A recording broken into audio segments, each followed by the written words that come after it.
নমস্কার। পশ্চিমবঙ্গ সমগ্র শিক্ষা মিশন, বিদ্যালয় শিক্ষা বিভাগ, পশ্চিমবঙ্গ সরকারের উদ্যোগে বাংলা শিক্ষা ক্লাসরুম 2025-এ সবাইকে স্বাগত জানাই। আমি সংযুক্তা দেবসিংহ, সহশিক্ষিকা, ঢাকুরিয়া পরেশনাথ বালিকা বিদ্যালয়। আজকে আমি একাদশ শ্রেণীর মডার্ন কম্পিউটার অ্যাপ্লিকেশন বিষয়টির সেকেন্ড সেমিস্টারের অন্তর্গত একটি অধ্যায় কম্পিউটার নেটওয়ার্কিং, তার একটি অংশ গাইডেড ট্রান্সমিশন মিডিয়া নিয়ে তোমাদের সঙ্গে একটু আলোচনা করব, একটা ধারণা দেওয়ার চেষ্টা করব। এখন দেখি এই গাইডেড ট্রান্সমিশন মিডিয়া ব্যাপারটা কি। গাইডেড ট্রান্সমিশন মিডিয়া বা নিয়ন্ত্রিত পরিবহন মাধ্যম। নির্দেশিত পরিবহন মাধ্যম হলো সেই ধরনের যোগাযোগ মাধ্যম যেখানে ডেটা নির্দিষ্ট কোনো পথে প্রবাহিত হয় কেবল বা তারের মাধ্যমে। তার মানে কি হচ্ছে না, কম্পিউটার নেটওয়ার্কে যখন একটা কম্পিউটার থেকে আরেকটা কম্পিউটারে ডেটা পরিবাহিত হবে, তখন সে যদি কোনো তারের বা কেবিলের মধ্যে দিয়ে পরিবাহিত হয়, তখন সে তার বা কেবিলের মাধ্যমটা সেটাকে বলা হচ্ছে গাইডেড ট্রান্সমিশন মিডিয়া। এটা সাধারণত তিনটি প্রধান ভাগে বিভক্ত। প্রথমটাকে বলা হচ্ছে টুইস্টেড পেয়ার কেবল, পরেরটাকে বলা হচ্ছে কোয়াক্সিবল কেবল, আরেকটাকে বলা হচ্ছে ফাইবার অপটিক কেবল। এবার দেখি প্রত্যেকটা কেবল কার কি কাজ আর কে কিরকম ভাবে থাকে আর কে কিভাবে ডেটা সিগন্যালকে বহন করে। প্রথমেই আসছি twisted pair cable. Twisted pair cable হলো একটি সাধারণ ধরনের তার যেখানে দুটি তামার তার একে অপরের চারপাশে পাকানো থাকে। দেখো, আমরা যদি ছবিটা লক্ষ্য করি, এখানে দুটো তামার তার আছে, এই যে এই একটা তামার তার আর এই একটা তামার তার। এরা কি আছে, পরস্পর পেঁচানো আছে।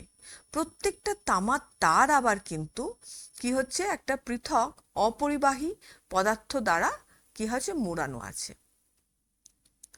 তাহলে টুইস্টেড পেয়ার কেবলে কি হচ্ছে, প্রত্যেকটা তামার তার একটা অপরিবাহী পদার্থ দিয়ে মোড়ানো থাকে এবং তারা পরস্পর কি হয়, পেঁচানো থাকে। কেন পেঁচানো থাকে? এই পেঁচানো গঠন কি করে, ইলেকট্রোম্যাগনেটিক ইন্টারফারেন্স এবং সিগন্যাল লস কমাতে সাহায্য করে। কোনো অল্প দূরত্বে বা টেলিফোন লাইন কানেকশানে কিন্তু এই টুইস্টেড পেয়ার কেবল ব্যবহার করা হয়ে থাকে। আমরা আলেকজান্ডার গ্রাহাম বেলের নাম শুনেছি, তাই তো? এই আলেকজান্ডার গ্রাহাম বেল যখন টেলিফোন লাইন আবিষ্কার করেন, তখন তিনি এই টুইস্টেড পেয়ার কেবল আবিষ্কার করেছিলেন। আচ্ছা বলো তো, আমরা বাড়িতে এই টুইস্টেড পেয়ার কেবল কোথায় দেখতে পাই? আমরা বাড়িতে দেখেছি লাইট যেখানে লাগানো হয়, টিউবলাইট বা বাল্ব, সেটা দেখেছো একটা দুটো লাল নীল বা লাল সাদা, হ্যাঁ, বা কিংবা নীল সাদা এরকম পেঁচানো কতগুলো তারের মাধ্যমে যুক্ত করা হয়। এটাই কিন্তু টুইস্টেড পেয়ার কেবল। এই টুইস্টেড পেয়ার কেবলের যদি আমি ছবিটাকে লক্ষ্য করি, দেখো এখানে এই যে টুইস্টেড পেয়ার কেবলের গুচ্ছটা, সেটা উপরে একটা জাস্ট কালো প্লাস্টিকের জ্যাকেট আছে, কিন্তু এই টুইস্টেড পেয়ার কেবলের গুচ্ছটা কালো প্লাস্টিক আর কেবলের মাঝখানে আবার একটা কি রয়েছে, অ্যালুমিনিয়াম ফয়েল টাইপের একটা জিনিসের একটা শিল্ড রয়েছে। এর ওপর ভিত্তি করে কিন্তু আমরা টুইস্টেড পেয়ার কেবলকে আবার দুটো ভাগে ভাগ করি। একটাকে বলছে আনশিল্ডেড টুইস্টেড পেয়ার কেবল, আরেকটাকে বলছে শিল্ডেড টুইস্টেড পেয়ার কেবল। যদি আমি আনশিল্ডেড টুইস্টেড পেয়ার কেবলটাকে দেখি, সেটা কিরকম দেখো। আনশিল্ডেড টুইস্টেড পেয়ার কেবল মূলত একাধিক জোড়া টুইস্টেড পেয়ার সমষ্টি, যা আবার প্লাস্টিক আবরণে মোড়ানো থাকে। তার মানে এখানে একের বেশি টুইস্টেড পেয়ার কেবলগুলো আছে, যেটা একটা প্লাস্টিকের মোড়ক, যেটাকে বলছে পিভিসি শিল্ডে জোড়ানো থাকে। এবার এটা কি হচ্ছে, প্রত্যেকটা দেখো কি হচ্ছে, টুইস্টেড পেয়ার কেবলে কি থাকছে, দুটো করে আলাদা করে তার, এবং প্রত্যেকটা আলাদা করে তার কিন্তু আবার আলাদা একটা পদার্থ দিয়ে, অপরিবাহী পদার্থ দিয়ে কি হয়েছে, কভার করা রয়েছে। এখানে একটা রিপ কোড থাকে। রিপ কোডটা কি করে, এই তারগুলোকে বেয়ার করার জন্য, রিপ করার জন্য ব্যবহার করা হয়। মানে এই যে ওপরের যে প্লাস্টিকের আবরণটা রয়েছে না, এটাকে খুলে ভেতরে কপার তারটাকে বের করার জন্য রিপ কোডটাকে ব্যবহার করা হয়। এই যে কপার তারটা থাকে, এটা একদম অক্সিজেন ফ্রি পিওর কপার হয়, ফলে এখান থেকে কিন্তু ডেটা খুব সহজেই পরিবাহিত হয়। এবার এই আনশিল্ডেড টুইস্টেড পেয়ার কেবিলে কি হচ্ছে, শুধু একটা শিল থাকছে, তাই তারের মধ্যে দিয়ে যখন সিগন্যাল অতিক্রম করে তখন এর শক্তি বা মান ক্রমান্বয়ে আস্তে আস্তে লোপ পেতে থাকে, কমতে থাকে। ছোট ছোট ল্যান কানেকশনের ক্ষেত্রে কিন্তু এই টুইস্টেড পেয়ার কেবল ব্যবহার করা হয়ে থাকে কম্পিউটারে।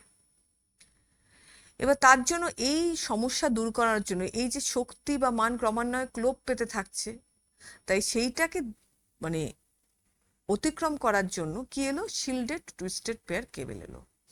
এই শিল্ডেড টুইস্টেড পেয়ার কেবলের বাইরে জ্যাকেট বা প্লাস্টিকের আবরণ থাকে। এই যে প্লাস্টিকের জ্যাকেট বা প্লাস্টিকের একটা জ্যাকেট থাকে, এবং আর এই যে একগুচ্ছ তামার তার আর জ্যাকেটের মাঝখানে আবার একটা অ্যালুমিনিয়াম বা পলিয়েস্টার দ্বারা তৈরি আরেকটা শিল্ড থাকে, যেটাকে অনেকে মেসও বলে। এই শিল্ডটা থাকে বলে এটাকে শিল্ডেড টুইস্টেড পেয়ার কেবল বলা হয়ে থাকে। এই শিল্ডটা থাকে বলে এই ইলেকট্রোম্যাগনেটিক ইন্টারফারেন্সের হাত থেকে এটা কি করে, কেবলটাকে রক্ষা করে।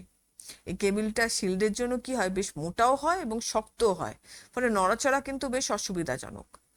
আর দুটো যে তার প্যাঁচানো থাকে, সেই প্যাঁচানো তার থাকার জন্য কি হচ্ছে, এই ইলেকট্রোম্যাগনেটিক ইন্টারফারেন্স বা রেডিয়েশন লস অনেক কম হয়। এবার এই টুইস্টেড পেয়ার কেবল ব্যবহারের সুবিধার অসুবিধাগুলো আমরা একটু জেনে নিই। এই সুবিধা কি না, খুব কম দূরত্বে যোগাযোগের ক্ষেত্রে এটা কিন্তু খুব ব্যাপকভাবে টুইস্টেড পেয়ার কেবল ব্যবহার করা হয়ে থাকে। এই ব্যাপকভাবে ব্যবহার করার কিন্তু প্রধান কারণটাই হচ্ছে দামটা কিন্তু অন্যান্য কেবলের তুলনায় অনেকটা কম।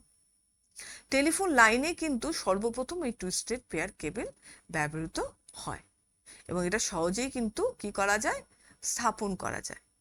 এইসব সুবিধার জন্য টুইস্টেড পেয়ার কেবল কিন্তু খুব কম দূরত্বে ছোটখাটো কানেকশনের জন্য ভীষণভাবে ব্যাপকভাবে পপুলার। অসুবিধা কি, ডেটা ট্রান্সমিশন ডিলে টাইম কিন্তু অন্যান্য কেবলের চেয়ে অনেক বেশি। আর যদি খুব বেশি দূরত্ব হয় তখন কি হয়, ডিজিটাল সিগন্যালের ক্ষেত্রে 100 মিটার পর পর রিপিটার বা অ্যানালগ সিগন্যালের ক্ষেত্রে 100 মিটার পর পর অ্যাম্প্লিফায়ার ব্যবহার করতে হয়। এখানে ট্রান্সমিশনের লসটাও কিন্তু অন্যান্য কেবলের থেকে অনেক অনেক বেশি। এরপরে যেটা এলো সেটা হচ্ছে কোয়াক্সেবল কেবল। আচ্ছা বলো তো, আমরা কোয়াক্সেবল কেবল কোথায় দেখেছি? এই যে কেবল কাকুরা বাড়িতে যে কেবল টিভি ঠিক করতে আসে না, দেখেছো? তারা এরকম বড় বড় কালো কালো মোড়ানো তার নিয়ে মাথায় কাঁধে বয়ে বয়ে আনে, দেখবে এই এইগুলোই কিন্তু হচ্ছে কোয়াক্সেবল কেবল। কোয়াক্সেবল কেবল হলো এক ধরনের বৈদ্যুতিক তার যা ডেটা ও সিগন্যাল ট্রান্সমিশনের জন্য ব্যবহার করা হয়। এটি বিশেষভাবে ডিজাইন করা যাতে বাহ্যিক বৈদ্যুতিক হস্তক্ষেপ মানে ইলেকট্রোম্যাগনেটিক যে ইন্টারফারেন্স সেটা কম হয়, এবং বেশি দূরত্বে অনেক উচ্চগতির সংকেত প্রেরণ করা যায়। এই ধরনের তারে ডেটা ট্রান্সফার রেট কিন্তু 200 Mbps পর্যন্ত হয়ে থাকে। দেখো তো, এরকম ধরনের আমরা কেবল দেখেছি তো, কেবল তাদের কাকুরা যে আসে। এছাড়াও দেখবে যদি স্কুলের সিসিটিভি ক্যামেরা যদি কারো স্কুলে থাকে, দেখবে সিসিটিভি ক্যামেরাতেও কিন্তু এই কেবলগুলোকে ব্যবহার করা হয়ে থাকে। তাহলে কেবল টেলিভিশনে ব্যবহার করা হয়, ব্রডব্যান্ডে যে ইন্টারনেট পরিষেবা সেখানেও ব্যবহার করা হয়, বেতার টেলিফোন যোগাযোগে ব্যবহার করা হয়, আর সিসিটিভি ক্যামেরাতে এই কোয়াক্সেবল কেবল ব্যবহার করা হয়। আচ্ছা, কোয়াক্সেবল কেবল তো বাইরের থেকে এরকম দেখতে, এবার দেখি এটা ভেতরে কিরকম দেখতে হয়। দেখো, এই কোয়াক্সেবল কেবলের কিন্তু প্রধানত 4টে স্তর থাকে। কি কি স্তর? কেন্দ্র কন্ডাক্টর বা কোর কন্ডাক্টর বা সেন্টার কন্ডাক্টরও বলা হয়। এই যে এটাকে বলে, যে তামার তারটা যার মধ্যে দিয়ে কিন্তু বৈদ্যুতিক সিগন্যাল পরিবহন হয়, সেটাকে বলা হচ্ছে কোর কন্ডাক্টর বা সেন্টার কন্ডাক্টর। একে আবার ঘিরে থাকে একটা ডাই ইলেকট্রিক ইনসুলেটর। এই ডাই ইলেকট্রিক ইনসুলেটর কি করে, কেন্দ্র কন্ডাক্টরটা ঘিরে রাখে এবং বাহ্যিক কারোর সাথে কোনো রকম সরাসরি সংযোগ করতে দেয় না। এই সংযোগ করতে দেয় না বলেই কিন্তু কি হয়, ইলেকট্রোম্যাগনেটিক ইন্টারফারেন্সটা অনেকটা কম থাকে।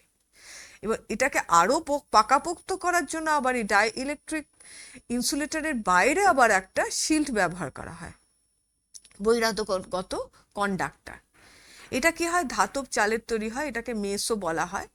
এটাও কি করে, এই ইলেকট্রোম্যাগনেটিক ইন্টারফারেন্সটাকে অনেকটা কমায়।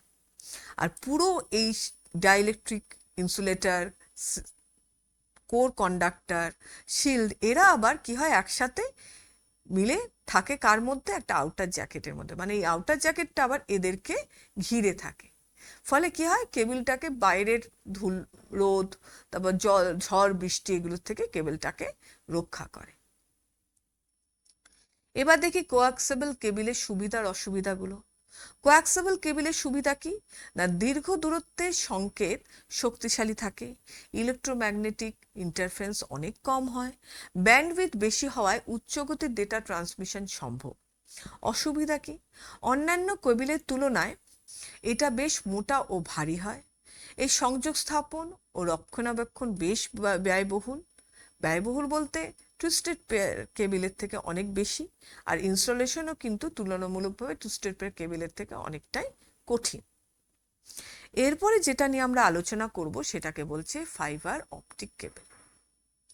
ফাইবার অপটিক কেবল কি না, এটা হলো একটা উন্নত ধরনের প্রযুক্তির তার, যেটা কি করে, যা আলোক সংকেত ব্যবহার করে ডেটা প্রেরণ করে। এতক্ষণ যে দুটো কেবিল নিয়ে আমরা আলোচনা করেছিলাম, তারা কি করেছে, ইলেকট্রনিক সিগন্যাল নিয়ে ডেটা পরিবহন করে ইলেকট্রনিক সিগন্যালের মাধ্যমে। এখানে কিন্তু কি হয়, আলোক সংকেত ব্যবহার করা হয়। সাধারণত ইন্টারনেট, টেলিযোগাযোগ, দীর্ঘ দূরত্বের যোগাযোগ ব্যবস্থায় এই ফাইবার অপটিক কেবল ব্যবহার করা হয়ে থাকে।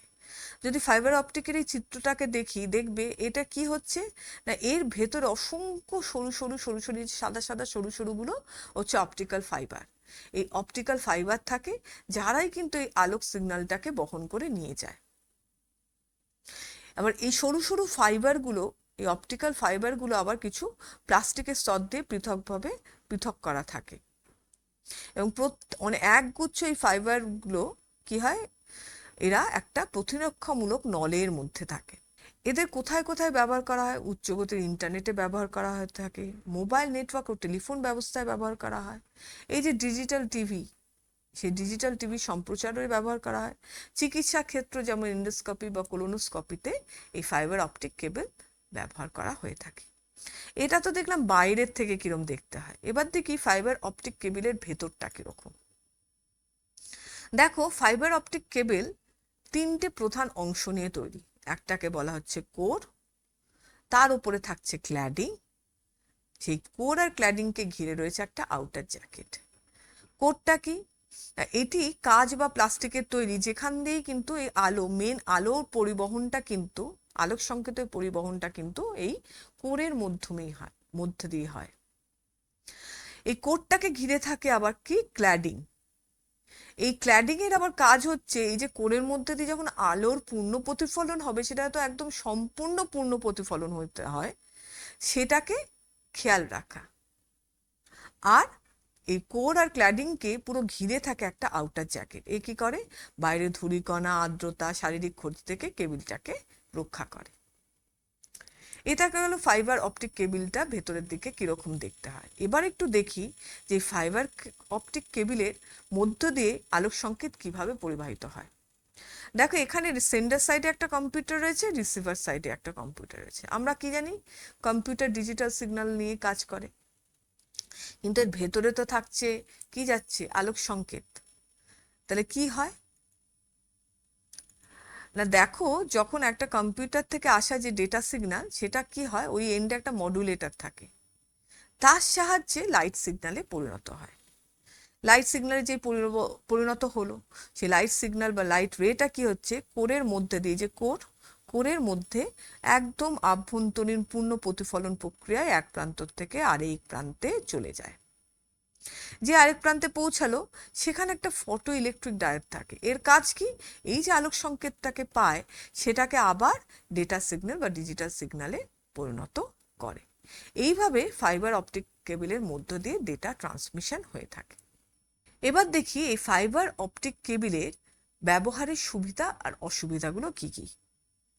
ফাইবার অপটিক কেবল ব্যবহারের সুবিধা কি, এটা খুব উচ্চ গতি সম্পন্ন হয়, কয়েক শত গিগাবাইট প্রতি সেকেন্ড পর্যন্ত ডেটা পাঠাতে পারে। দীর্ঘ দূরত্বের জন্য এটা খুব কার্যকর, কয়েক শত কিলোমিটার পর্যন্ত ডেটা কোনো লস ছাড়াই পৌঁছতে পারে। এখানে ইলেকট্রোম্যাগনেটিক হস্তক্ষেপ মুক্ত হয়, মানে অন্যান্য বৈদ্যুতিক সিগন্যাল দ্বারা এটা একদমই প্রভাবিত হয় না। আর ফলে কি হচ্ছে, কম ডেটা লস হয়। ফলে অন্যান্য তামার তারের তুলনায় এখানে কিন্তু যেহেতু কোনো ইলেকট্রোম্যাগনেটিক ইন্টারফারেন্স নেই, তাই জন্য ডেটা লসের হারটাও কিন্তু অনেক কম। প্রধান অসুবিধা হচ্ছে এটা প্রচণ্ড ব্যয়বহুল। ইনস্টলেশন ও রক্ষণাবেক্ষণ খরচাটা কিন্তু তুলনামূলক এই টুইস্টেড পেয়ার কেবল বা কোয়াক্সেবল কেবলের তুলনায় অনেকটাই বেশি হয়। তাছাড়া ধরো কোনো কারণে এই অপটিক্যাল ফাইবার কেবল কোনো কারণে নষ্ট হয়ে গেল, তাহলে সেখানে মেরামত করতে হবে কিংবা অপটিক্যাল কেবল ফাইবার কেবল লাগাতে হবে নতুন করে। তাহলে এই যে সংযোগ স্থাপনটা, তার জন্য কিন্তু বিশেষজ্ঞদের প্রয়োজন হয়, যে কেউ পারবে না। আর কি হয় না, ভেতরে কোর, সেই কোরটা তো কাঁচ বা প্লাস্টিকের তৈরি হয়। এই কাঁচ বা প্লাস্টিকটা এতটাই নমনীয় হয় যে এটা খুবই সহজেই ভেঙে যায়, মানে খুব ফ্র্যাজাইল হয়। তাই জন্য খুব সাবধানে এই ফাইবার অপটিক কেবলে ব্যবহার করতে হয়। এবার দেখি আমরা তাহলে কি কি পড়লাম আমরা আজকে আমরা পড়লাম হচ্ছে প্রথমে টুইস্টেড পেয়ার কেবল, তারপরে পড়লাম আমরা হচ্ছে কোয়াক্সেবল কেবল, তারপর ফাইবার অপটিক কেবল। আশা করছি এই আলোচনার মাধ্যমে তোমরা এই গাইডেড ট্রান্সমিশন মিডিয়া সম্বন্ধে একটা ধারণা তৈরি করতে পেরেছো। আশা করব আমার এই ভিডিওটা তোমাদের যথেষ্ট কাজে লাগবে। আমি আজকে আমার বক্তব্য এখানেই শেষ করছি। নমস্কার।